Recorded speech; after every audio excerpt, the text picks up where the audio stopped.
Здравствуйте, дорогие зрители!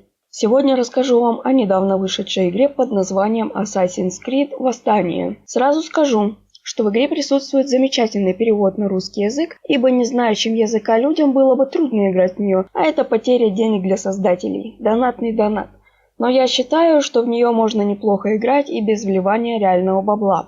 Сначала нас протащат по обучению, во время которого покажут идеальное прохождение уровней, 3 класса убийц, денег, ресурсов для строительства, крепость. Иногда ее переводят как форт, а в игровом меню она именуется конторой. Но, к сожалению, я запомнила ее уже как крепость. Алмазы, кредиты Хеликс. А также дадут 5 предустановленных героев, из которых 1 эпический и 1 редкий, а остальные 3 обычные. Игровой процесс состоит из 2 частей. Крепость и задания. В крепости нам надо будет строить комнаты, которые после 2-го региона можно будет улучшать. Копить монеты и сведения. Это энергия для выхода на задание. Ковать оружие, доспехи, аксессуары, варить зелья, создавать странички кодекса. Также в крепости можно посмотреть тех убийц, кто уже есть под вашим командованием, и тех, кого у вас еще нет. Видимо, чтобы слюнки пускать.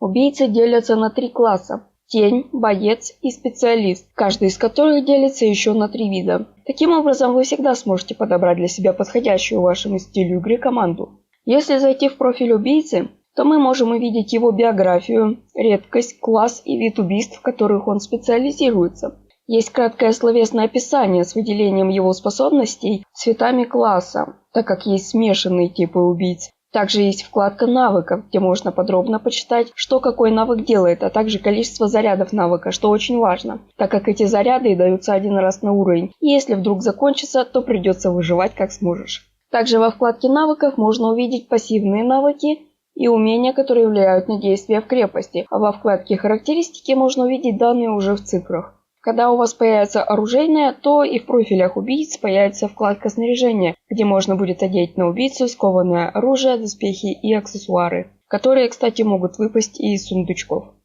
Задания бывают разные. Сюжетные, добыча ресурсов для строительства и улучшения комнат, поиск добычи для ковки оружия, доспехов и аксессуаров. И поиск наследия для поиска ДНК других убийц или тех, кто у вас уже есть, чтобы повысить им редкость. В каждом задании можно увидеть рекомендованные типы класса, но если пишут, что надо тень и боец, это не значит, что вам не понадобится специалист и минимальную мощь, необходимую для прохождения уровня. Также еще где-то можно увидеть и желательный уровень персонажа.